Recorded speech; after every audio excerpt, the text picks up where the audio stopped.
Okay, so welcome back, everybody. We have a very small class, but we're going to get started.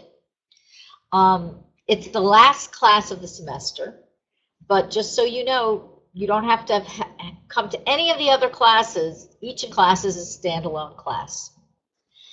And we are going to continue with some mishnayos from Pirkei Avot, which we've been learning all along.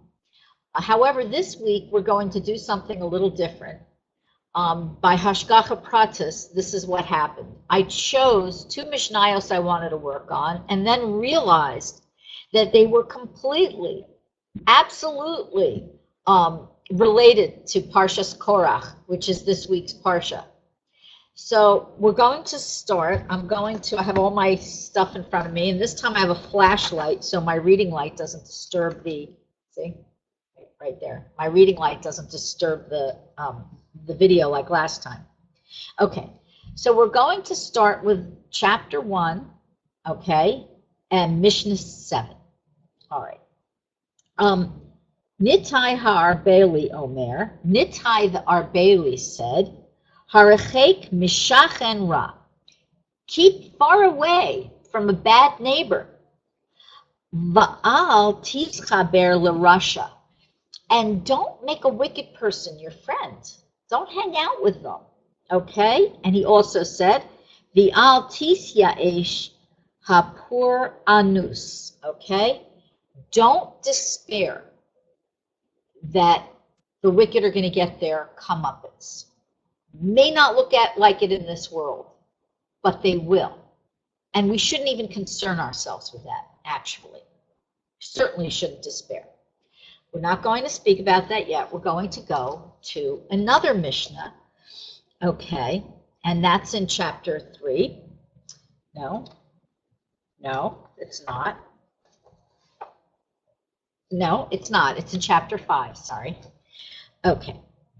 Kol machlokes shehi l'shem shamayim. Any machlokes, any conflict or dispute that is for the sake of heaven, l'shem shamayim, sofa lehiskayem. In the end, it's going to be of lasting value. Okay? V'she'ena l'shem shamayim, but that which isn't l'shem shamayim, ein sofa lehiskayem. In the end, it's not going to last. That dispute's going to be of no value. Okay, so now it says, Ezohi machlokes shehi l'shem shamayim. So which machlokes was for the sake of heaven? Zo machlokes Hillel v'Shammai. Okay, so that's the conflict between Hillel and Shammai. And everybody here maybe is familiar with Rabbi Hillel, right? Beis Hillel and Beis Shammai. And Beis Hillel tended to err or rule, I should say, to paskin on the side of leniency, and Shammai tended to be more strict, and they had a dispute between how to give over the Torah and how to make judgments. But the dispute was absolutely l'shem shamayim. Why? Because they only cared about doing the right thing by Hashem and the right thing for the Jewish people. It wasn't for their own honor. It wasn't a dispute over who had more power. Okay, so that was a dispute that to this day we speak about that as the model of a dispute. And when we know when Mashiach comes, we're going to understand a lot of mysteries about that dispute. Now, we go on, V'she'ena l'shem shamayim, and which was not for the sake of heaven, zo machlokes Korach v'chol adoso. The dispute of Korach and everyone who stood with him, all his cohorts, all his partners in crime, so to speak. Okay. Now we're going to talk about this. We're going to start with who were Korach's cohorts? Who stood with him? Who was the company that stood with him? So we know that Korach was buddy buds with Dasan and Aviram, and they're the informers, they're the stooges who went to Paro, right, and complained about Moshe and said Moshe killed an Egyptian, right? So we know that he already hung out in bad company. The other people who hung out with Korach, depending how you read it, were either 250 members of Shevet Reuben, the tribe of Reuben, and or 200 top members of the Sanhedrin, the Jewish courts. How could that be? Because Korach was actually a potential tzaddik. He stood at Har Sinai. He heard the Torah. He was brilliant. He certainly attempted to be or appeared to be righteous, okay? But Korach had two desires. They were really one, but we'll separate them out. He had a desire for honor, and he had a desire for power. And he was very jealous of Moshe appointing Aaron, his brother, to be the Kohen Gadol. Okay? He couldn't stand it. He thought that Moshe Rabbeinu had bad motives and that it was nepotism. Never mind that Aaron was known. Okay? We spoke about Aaron before. Aaron HaKohen, he was known as a great pursuer of peace. Everybody loved him. He loved everybody. But Korach couldn't see beyond that. His jealousy got the better of him.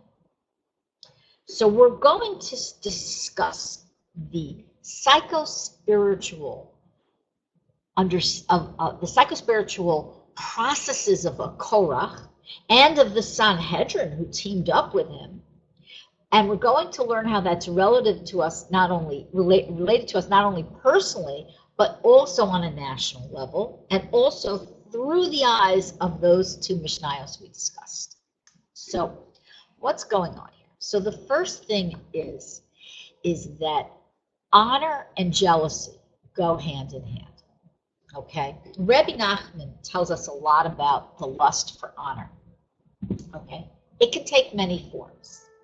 The lust for honor can mean that you put down other people subtly. You're jealous, not you personally, but a person is jealous of an honor that someone else has. And they don't say to themselves, I want what they have, like Korach did.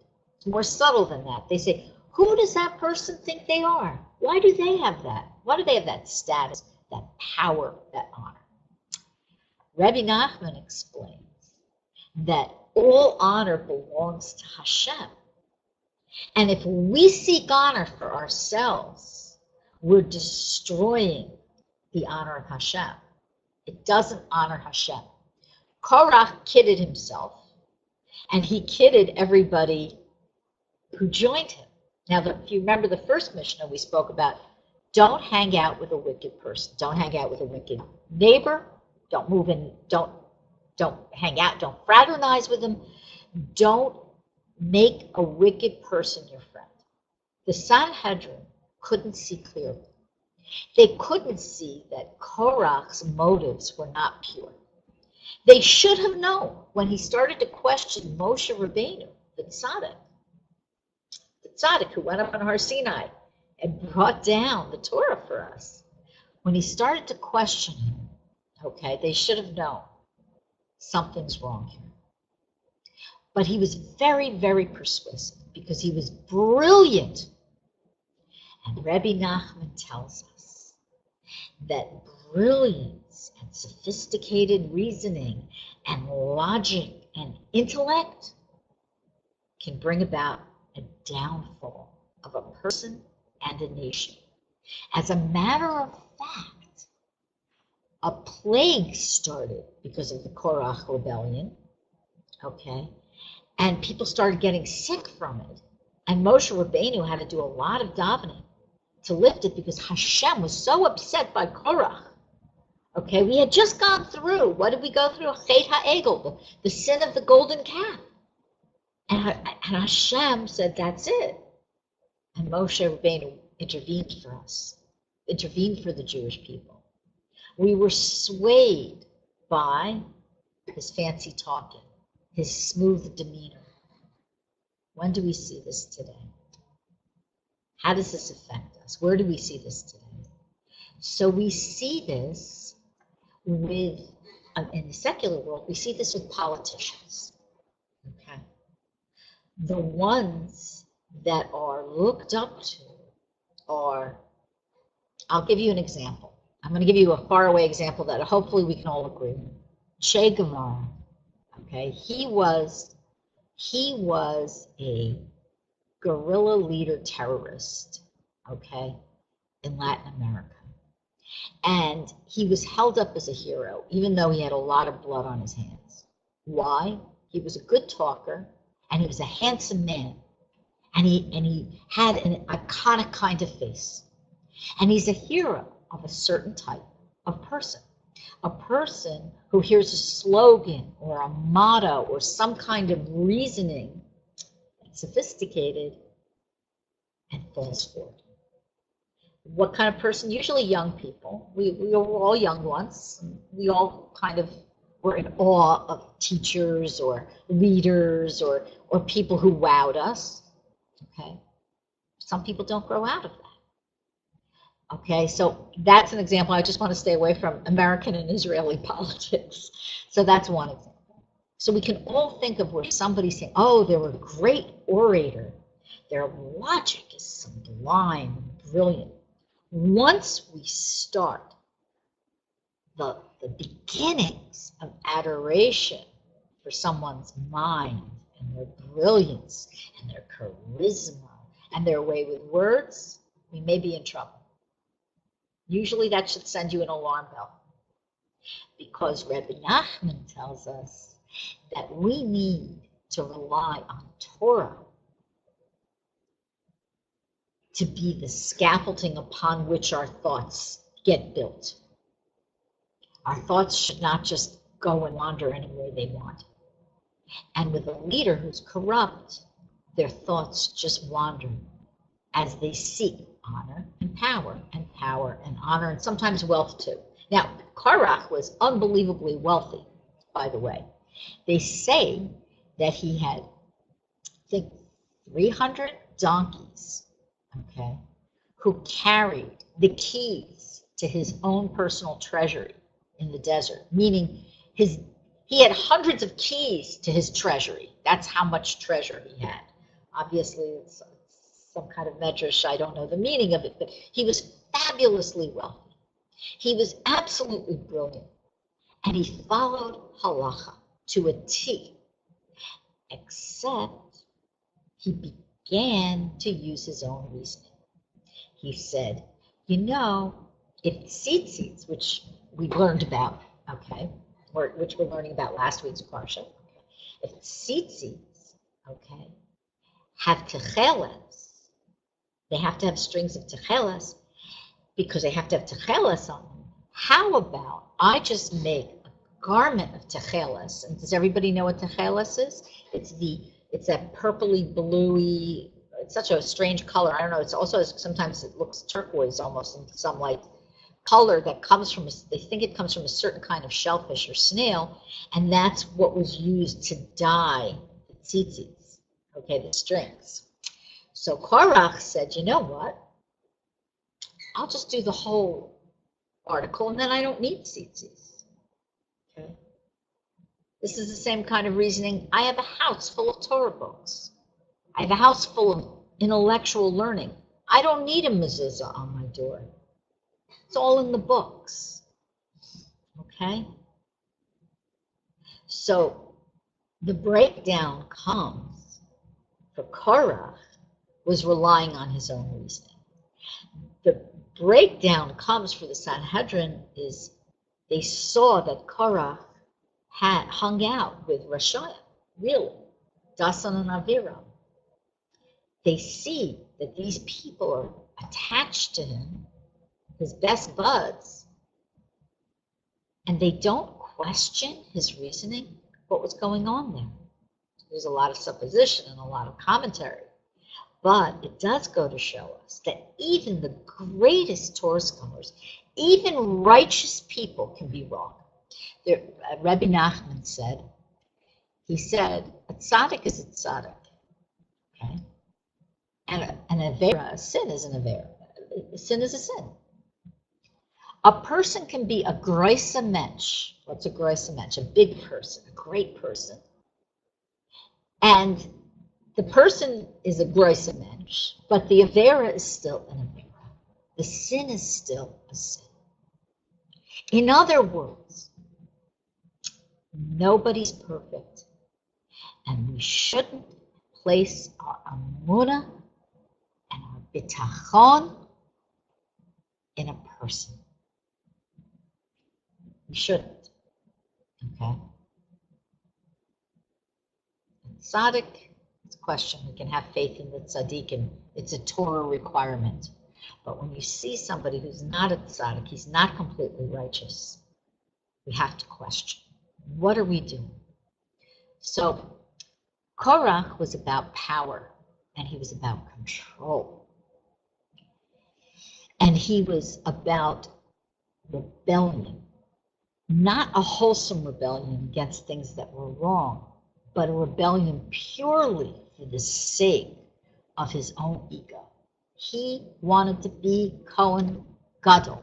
That's what he wanted to be, the chief priest. And he would stop at nothing to get there. Now, you have to ask, is this something that he was conscious of or not? Is this something going on in his own mind or not? Why do we ask this?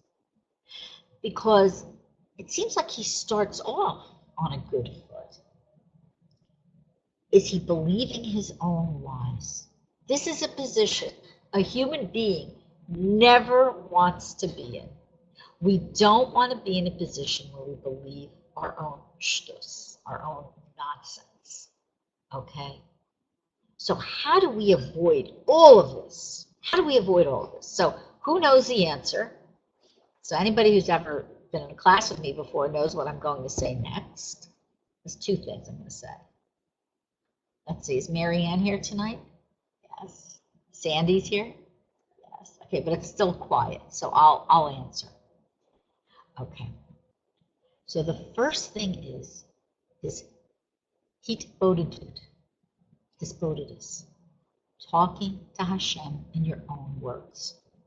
Now, when you're first beginning to talk to Hashem in your own words, to form that real beautiful, loving relationship with Hashem, it's good enough to talk. That phase could last you weeks, years, a lifetime. It's good. It's all good. However, we also need, when we're ready for it, okay, and hopefully we understand that this is an important goal, we need to make a cheshbon hanefesh, an accounting of the soul, a measurement, so to speak. We're taking our temperature, okay? And we can do it by sitting down. We can do it as part of our hisbodedus, which a lot of Breslovers do, okay? To sit and say, beginning, am I really being honest with myself? Are my motives really what I think they are? Okay? Now, if this sounds like harsh musar, it's not. The idea isn't to beat yourself up. We're always looking for the nekudos tovos. Always. Always. We have to, because that's how we build. Otherwise, we destroy. But we have to really not kid ourselves. Korach, I don't know. He kidded other people. I suspect he was kidding himself a bit too. Okay, am I allowed to say that? I don't know. That's it's a supposition. If you're fooling everybody, you're probably fooling yourself a little bit too. Okay? So how do we do a cheshbon hanefesh? And why does Pirkei Avot, everything we're learning throughout the whole semester and throughout whatever Pirkei Avot you've been learning over the course of the spring and summer so far, okay? So how do we apply that How is it related to Pirkei Avot? Because Pirkei Avot gives us these sometimes scary, but very often inspiring and even very thought-provoking and sometimes even uplifting ethics to live by, guidelines to think about and live by, to go deep into, okay, and to live by. You can live by them on the surface too. By the way, that's also good because they're all true. It's holy Torah. It's fine. But as we go deeper, we want to know, how does this affect us inside? So all of the things we've learned over the semester can be applied to a cheshbon nefesh, where we sit down and we can do it sitting without talking to Hashem. We can think about it. We can write. Some people like to write. I don't like to see the negative written down personally. I like to think of it as a lack that I need to grow towards. But I really turn the mirror inwards and I'm honest. And it's not always fun. It's usually not so fun. And I spent a little bit of time doing this. Since we learned Pirkei Avot, every week I take one or two of it. Remember, we have the whole summer to continue learning. You're going to learn Pirkei Avot all summer long without me, right? You can take one Mishnah and say, how does this apply to me personally, internally? What does it mean to me internally? How does this affect me? How am I going to grow from this? Because one of the things we know from Rebbe Nachman, we don't just learn Torah up here. We've got to embody it. And the way to embody it is to pray about it, is to talk to Hashem about it. And you can begin by talking to yourself about it if you need to. Okay? All right. Any questions? Okay, so I see Adel's here. Stacy Adel. I thought it was you. Welcome from Canada. Welcome from chilly Canada. It's good to see you. Okay. Any questions or comments so far about what we've been discussing? No, none. Okay. So the last couple of classes, I hope that the topics aren't so heavy that nobody feels they can jump in. Okay. All right. So we're going to take from something Reb Nosson. Oh, Marianne. Hi, Marianne. It's good to see you. We're going to take from something that Reb Nosson says in Likutei Halachos. He says like this. He says that the main problem with Korach, okay, was it his gaiva, his arrogance, that we know he's arrogant? Was it his search for honor and status and power? He says underneath that all was something else. This is something we can all grab onto. We can all grab onto and think about. He says the main problem with Korach was his denial of hashgacha pratis.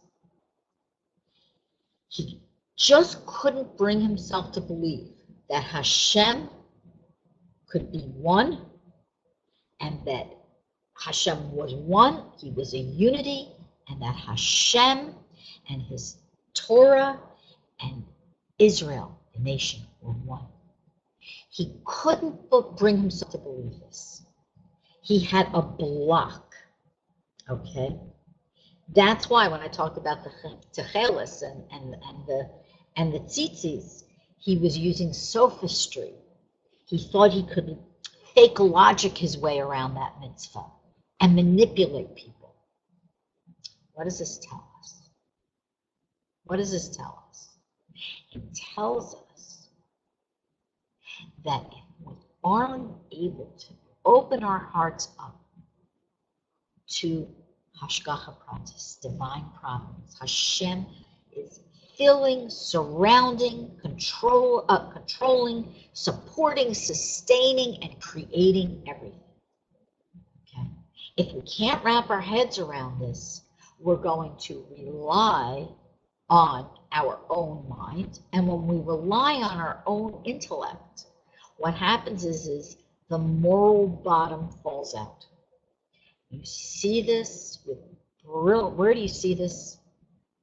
You see it in academia. As somebody who went to many graduate schools, never understanding why I was so frustrated all the time. In the Jewish world, somebody who's a great scholar must also be what? A righteous human being. Must be moral. It's a requirement. Otherwise, we consider his scholarship worth nothing.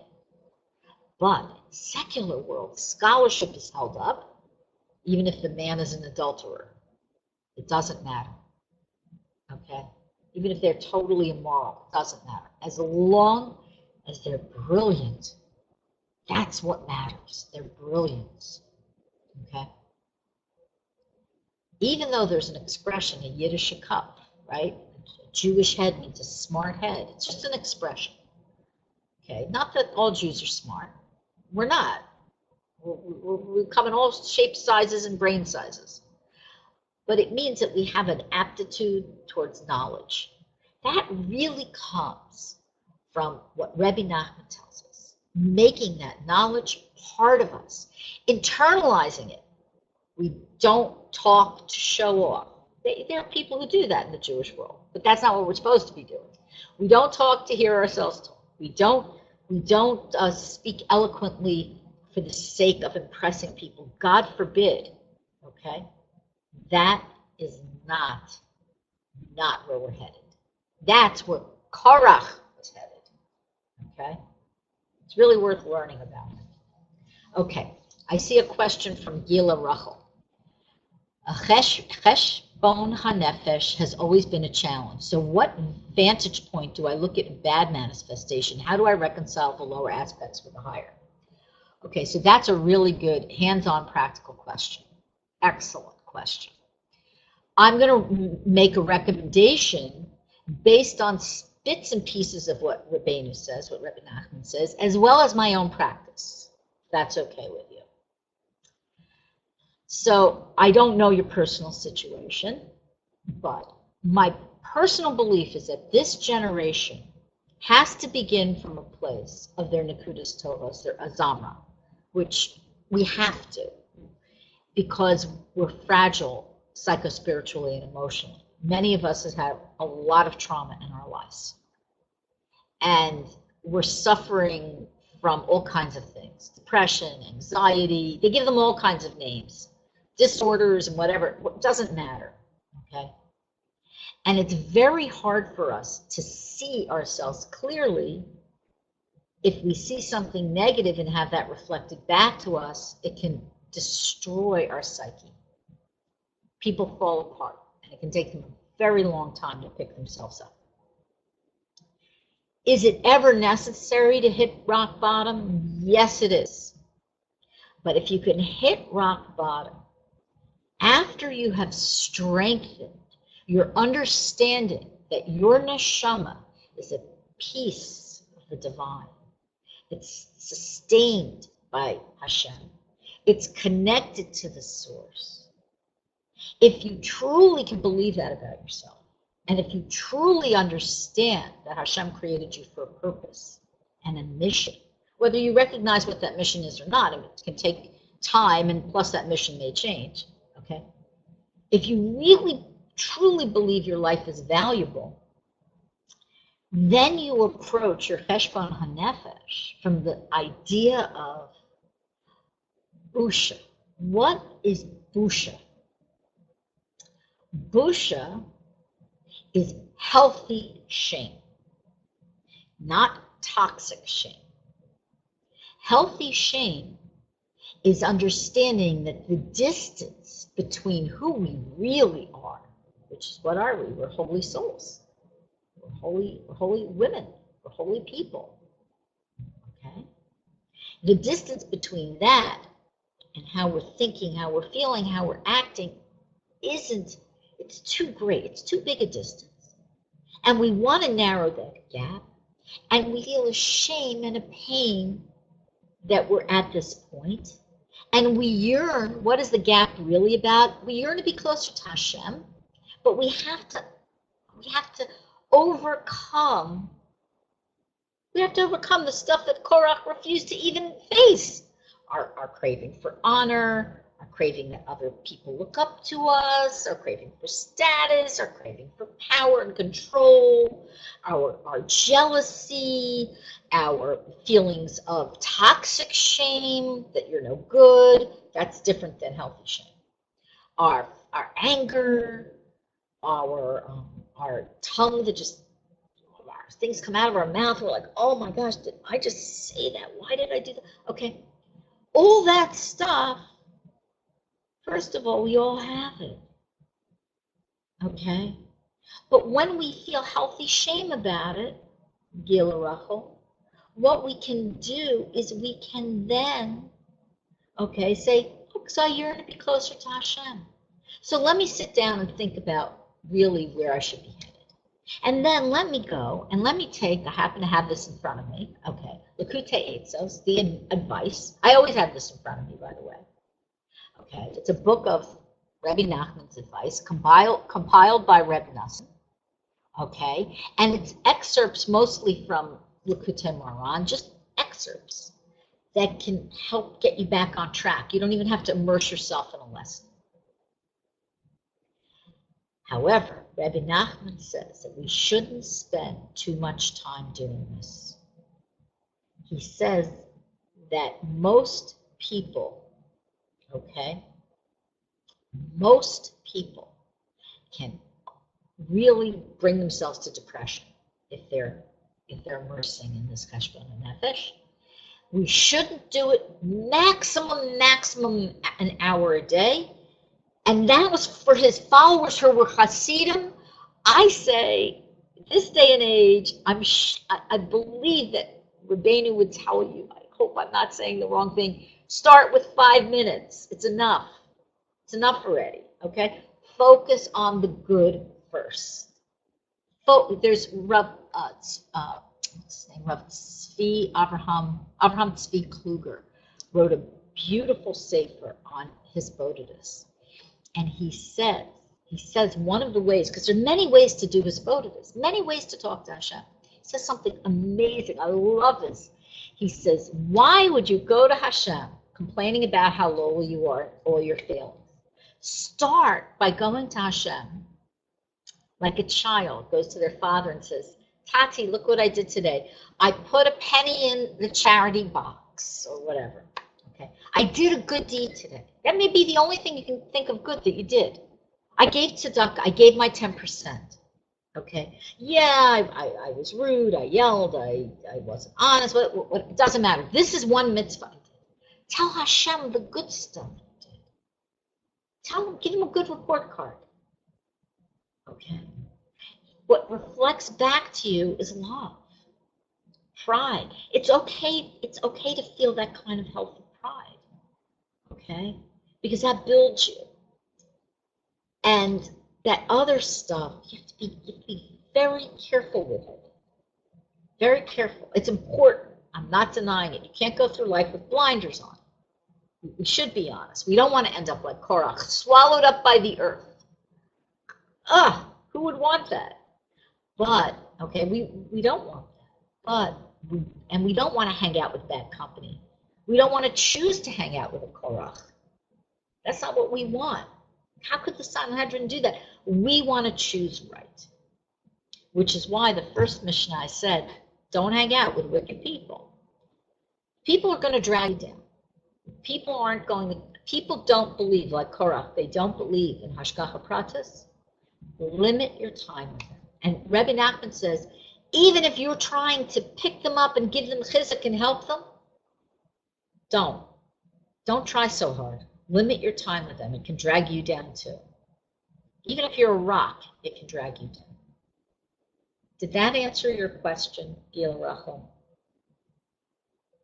Was that helpful?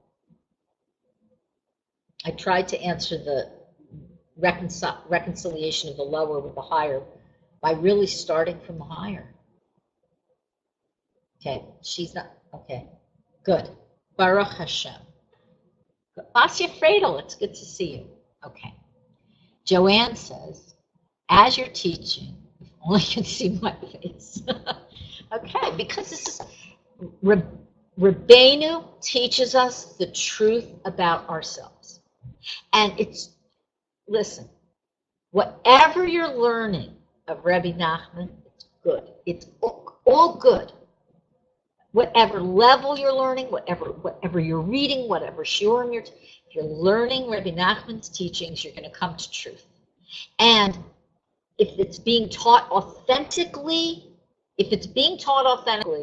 you're going to be able, Gila Rachel and everybody else, to be able to really appreciate who you are for the good, while at the same time not flinching from the stuff you need to work on. Most of us, honestly, if we don't do this, what ends up happening is we go through life, we do not see ourselves clearly. Okay. Gila Rachel, who wrote he wrote a book you mentioned. So Avraham Tzvi Kluger, and unfortunately, it's not fully translated into English. Okay? A part of it is. Parts of it are not. Hopefully one day it will be. If it is, I'll be the first to tell you, because I think it'd be a great book for everyone to read. Okay. All right. So we got the wicked part out of there, and we got the honor part out of there, and the dispute. Let me see. Okay.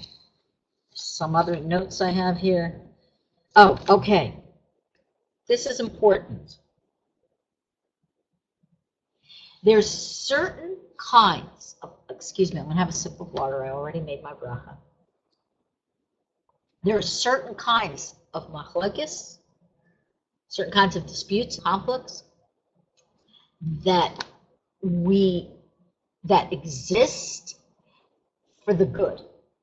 Okay? We heard about Hillel and Shammai, but there's a different thing going on too. Rebbe Nachman said, and he said specifically gave this advice, don't worry about the conflicts and disputes between tzaddikim, real tzaddikim. I'm not talking about people who call themselves I'm a tzaddik. Okay. I'm talking about real tzaddikim.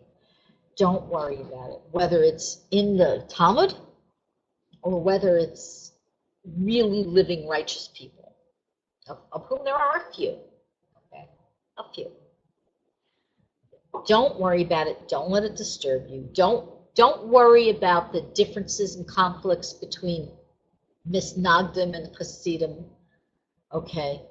Pay it no mind, because Rebbe Nachman explained to us. He faced a lot of opposition in his day and a lot of support in his day as well. And he explains to us that opposition in certain cases is very, very important. We're not going to talk about the psychological level. We're just going to talk about the pure spiritual level. Because opposition can prevent, it's like payment from the good to the not so good. Because we can't have all good in this world. We have to have some negative. As a matter of fact, there's the famous Gemara that says if you don't have a little suffering every day, you better watch out, you're in big trouble. Okay? But opposition is there to confuse opposing forces. It's there to take the pressure off. It's there to hide the good sometimes. Sometimes the opposition is there to protect someone. Does everybody understand this concept? Okay. So, yes, good, Marianne, great. Okay.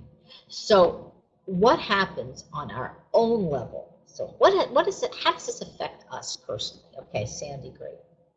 So, okay, so yes, it can protect us, Gila Rachel, because sometimes when we're doing something good, the payment is opposition. We know that for every action, there's an equal and opposite reaction in physics. And we also have to understand that for everything that we do in this world, there's going to be some kind of reaction spiritually. Hopefully, usually good. Sometimes what looks like opposition and conflict and negative is actually protecting us. It's protecting us from the ayin hara, the evil eye. I'm going to hopefully do a workshop on that, by the way, maybe this summer. So, for example, this is why a Jew is not allowed to brag. And this is why a Jew shouldn't be so, well, anybody shouldn't be so flashy. Okay? This is why with Hasidim, some Hasidim are very careful if they have twins to not dress them as too cute matching outfits. And they don't like to dress their children very fancy, expensive clothing. Because somebody could see it and have that feeling of jealousy or something. And that could be a negative. So opposition takes the pressure off because it makes the spiritual situation look like it's not good. Okay? So how does this affect us internally? That's really what I'm really interested in, the psychology, the psychospiritual aspect of this for us. So when we go through life, our daily lives, and we see we did something good, and we did a favor for somebody. You know the old expression, I don't know if I'm going to get it right, but the surest way to get somebody to beat you up is to do them a favor. Like you do somebody a favor and you ask, okay, when are you going to turn on me? Why is that? Okay, it happens. Or you do another good deed and something goes wrong, your car breaks down. We have a couple of ways of looking at this. Okay, this is an opposition. How should we be looking at this? We should be looking at this like somehow I had to rectify something. I had to correct something. I am connecting this with something good I did. I've been good all day and something negative happened. But really what's going on is that Hashem is protecting me and saving me from something much, much worse. Okay, so I want to tell you a story. Does everybody want to hear a story? It's a personal story. I'll tell a brief story. I'm not going to make it too long. Okay, yes, good. Thank you. So it's a silly story, too. So every year before Pesach, my washing machine breaks. It's lasted 15 years. The repairman can't believe it. It's like a washer-dryer unit. It's in my kitchen. Okay, it's very glamorous. And every year breaks like clockwork. This year was after Pesach. Okay, it's Shavuos time, but whatever. And also in my building, we had neighbors who belonged to another Hasidus, and they lived above us, and they had one gorgeous, beautiful child after another, and the children were very mischievous and cute, and we're very close to them. But when they were younger, they would stuff things down the toilet. The little boy would take apart the radiator. He just was bar mitzvah, Baruch Hashem. He would take apart the radiator, and water would go flying, and they stuffed the toilet. And then one fast day, I was lying in bed at night, and something was dripping onto my pillow, and it was brown, and it was from my ceiling in my bed. I was like, what is this? And it smelled, and I realized it smelled like beef stock. So we went up, I asked my neighbor, what is this? And he said, I was feeding, the baby was hungry, and I'm feeding her beef stock out of a bottle. Okay, everything was raining down on us for many years. Okay. Finally, they moved out. They became Breslov, which is another story. They're really the cutest little family. And they became Breslovers, and they belonged to another Hasidus. That's another story. That talk about opposition. And they moved out, and we're very close. We see them all the time. So anyway, it was so bad. There were times I would just come home, and I would just cry. Oh, no, it's pouring in my living room. I have one main room, living, dining, office. That's where I am now. It's everything pouring. It was raining. It had its own climate in my apartment. And then the washing machine broke at the same time that the ceiling broke, and everything just went crazy. Always Erev Pesach. Okay, so there's opposition right before Shabbos and right before Yontif. That's when the Yetzer Hara kicks in. Finally, my husband and I developed an attitude. And it was like incredible, because the second we developed that attitude, it stopped raining in my apartment. It was like magic, okay? The attitude was, better the roof than the goof. Okay? Better that it should, my whole ceiling and the roof should just cave in than the body should be hurt. In other words, okay, for whatever reason we needed these corrections. It could be something from our past, it could be something from our present, but we needed these corrections. And Hashem in his mercy was taking it out on my washing machine, my ceiling, and my ceilings. Okay? That's the story. This is a little story. Baruch Hashem, thank God it was nothing more serious. Okay? But what happens is we go through life. Okay? People go through life. Most people in the world go through life, and when things are going good, they're happy. And when things aren't going exactly as they would like it, they're not happy. But a Jew is happy no matter what.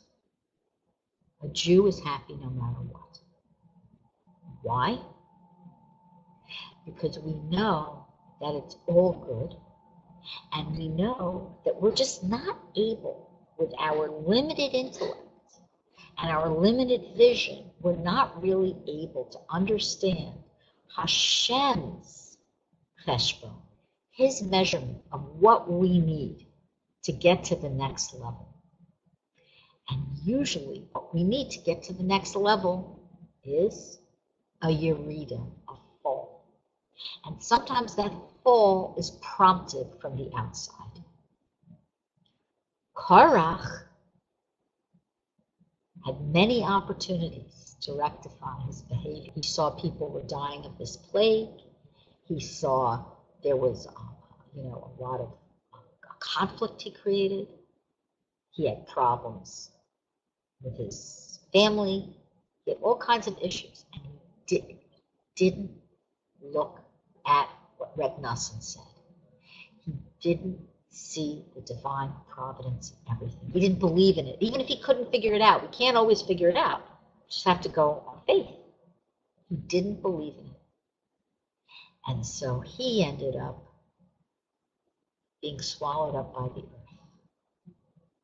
For us, the earth, what is the earth? The earth is heaviness. It's depression. It drags us down. Okay? It's heavy. Earth is dust. It's not the energy of earth. There's good energy in it too. Of course, we need earth, but generally it's a heavy energy. Okay, and he was swallowed up by it. Without hashgacha pratis, without the belief that Hashem is in every single moment of our lives, in every single cell, molecule, everything we see, everything we do, every thought we have. Without that belief, it's like we're swallowed alive. If you want to live, you have to even look for the hashgacha pratis. Even if you don't understand it, you should look for it. Rabbi Nachman says, look for it. It's okay. Okay. Okay. Question.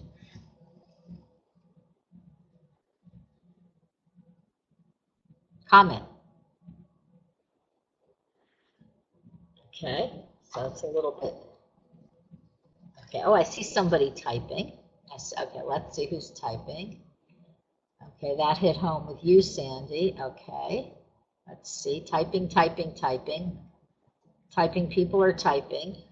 Okay, well, so we'll see what they say. Oh, Cynthia, thank you. I'm glad to see you back. You know, you can always watch the reruns on YouTube. Now they're on YouTube. Oh, Shulamit Michal, I'm sorry you were late. Yes, it will be. Okay, so guys, we have now all the shiurim are on the Breslov, let me hope I'm spelling this right, Research Institute YouTube channel. It goes up usually within 24 hours. And there also can be viewed on the course page at breslovcampus.org. Usually with 24 hours, it could be 36. It depends. We're a little short-staffed, to say the least. Sandy says, the situation I'm enduring here has been so frustrating, and you really helped me to understand more and to help me be able to endure. Thank you. The Rebbe helped you, always. It's always a Rebbe helped you, because you know why? Because the Rebbe helped me. He helped me be able to change my thoughts, so no matter what was going on, and believe me, I would have been very happy if that was the worst, was a little rain from my ceiling. We've all had big problems in life, okay? But it's how we think about our lives that makes all the difference. And good, Rachel Rosenberg. Okay, good. Baruch Hashem. Listen, you should all have self-care, Cynthia. And you should all really, before you do a cheshbon hanefesh, before you do that, strengthen yourself with the belief that Hashem loves you. He created you for a reason. You're unique. You're an olam. You're an entire world unto yourself. And this world can't exist without you. You are important, whoever you are. You were not born by accident. It's just not the case. Hashem doesn't make mistakes and accidents. So believe that, hang on to that, and for those of you who are late, you can watch the reruns on YouTube. I wanted to tell you briefly, we have a gala dinner for BRI. It's a fundraising dinner. Tickets are on sale. The tickets are the fundraiser, and the tickets will be for June 19th. That's next Tuesday night. If you're able to join, go to breslov.org, and you'll see the information there. In Brooklyn, I would love to meet any of you who would like to come. There's going to be a lot of women there. And I see that there is one question, so I will answer it since we have a couple of minutes left. Rachel, when you say about machlokes, what about aligning oneself with more than one Rebbe like Rabbeinu and the Rebbe? Okay. So I don't know who Rabbeinu and the Rebbe is. You mean Rebbe Nachman? Okay. So basically, I don't know who you mean, but it's good to have a connection to the tzaddik.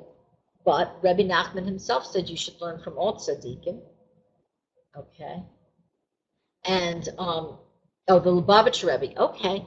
So if you feel that strong connection, as long as what you're doing and who you're connecting to is tzaddik and who is helpful to you, then go for it. It's kosher. It's Torah. Okay? Whatever is kosher for you. Look, I'm a Breslover, so to me, the connection to the tzaddik is supreme because Rebbe Nachman himself tells us it's supreme. But do I personally have connections to other tzaddikim? Yeah, actually I do. And when people drive me, I go to the Lubavitcher Rebbe Doha. I don't have a car, so somebody has to drive me. All right, listen, everybody. I wish you all a very good summer. We're going to have hopefully some workshops over the course of the summer. Yeah, there's no conflict. That's right. And Basya Fradel and everybody else, I hope you all, I know you can't be there, and I wish you all a good summer. And I really will miss you all, but many of you I speak to during the summer anyway. So, okay. Find out about the dinner at breslov.org. BRESLOV.org, or email me. You all know how to reach me. Okay. Nighty night.